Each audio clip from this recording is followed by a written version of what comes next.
За първи път тази година у нас се връчва отличието Българка на годината.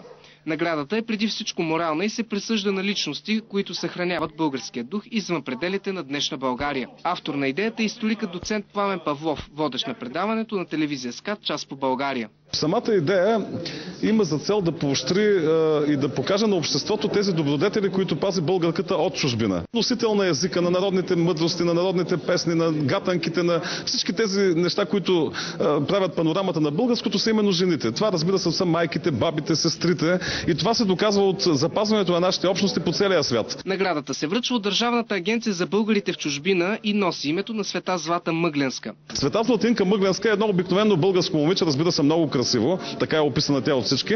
Грабната е от един мюсюлмански бей, подлагана е на всякакви мъчения, унижения, увещания, като се започне с дарове и с съблазни, как се казва в житието, и се стигне до най-идиотски мъчения, но тя е устояла, а когато нейните роднини са идвали, са я молили в крайна сметка да приеме предложението на бея, тя е казала, че е длъжна да се бори за тяхното спасение. Това пък показва способността на българката да бъде не само крепител на домашното огнище и на, така да се казва, на оцеляването на едно семейство, да се бори за благородни каузи. Първи носителки на отличието са Костадинка Кунева и Спаска Митрова. Костадинка Кунева, тя е български емигрант в Гърция, българка, която живее в Атина. Преди известно време, предполагам всички българи знаят, тя беше залята с киселина и беше обезобразена. Тя беше председател на синдиката на домашните помощници в Гърция. И като българка така отстоява нашата кауза на българи. На македонските власти, които по този начин искат да покажат на нашите сънародници в Македония, тъй като Спаска Митрова, освен всичко останало, е член на българското сдружение Радко.